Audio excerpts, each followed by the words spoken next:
I just sold the most dangerous tool in my shop, and here's why.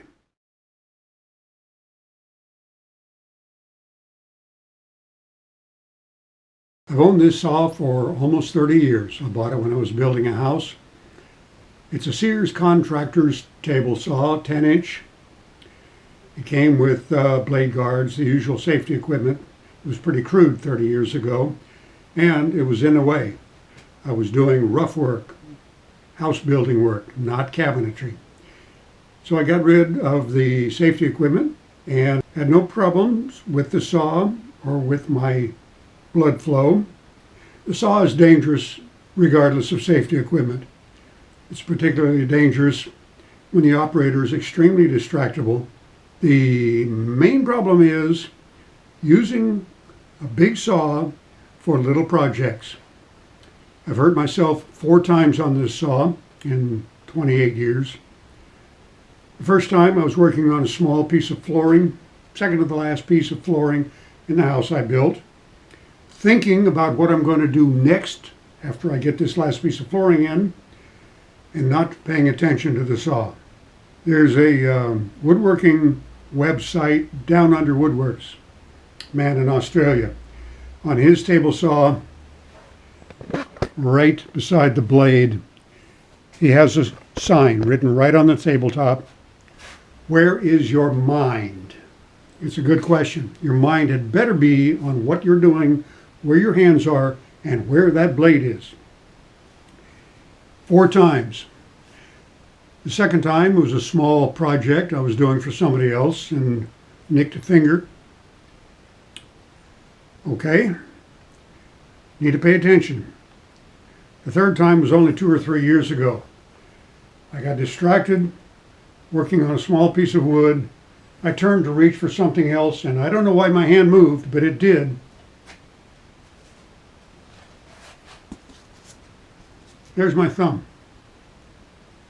It's still on there. All of my fingers are still on there. After that time, I said, damn it, if I do that one more time, I'm selling this saw. Well, there it is. That's the 3rd time for this particular finger. Again, all 4 times, I was working on something extremely small, something not suited to this big saw. I hated to sell it, but I promised I would. I still have all the fingers on this hand. 3 in my thumb have nerve damage. The bones are all still there. I have all my fingernails, but I can't tell what I'm doing with my fingers. It's like they're half asleep. When it's cold, my hand hurts. I have to wear a glove. And right now I can't because of this.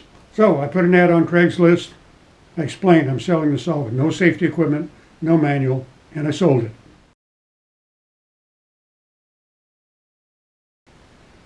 Now what am I going to do with no table saw?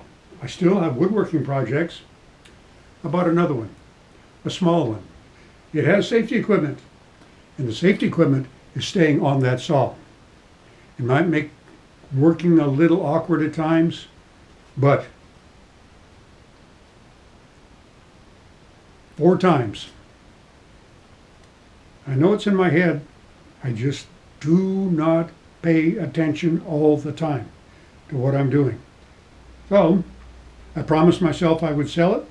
I'll miss it, but I would rather have all my fingers than this great saw.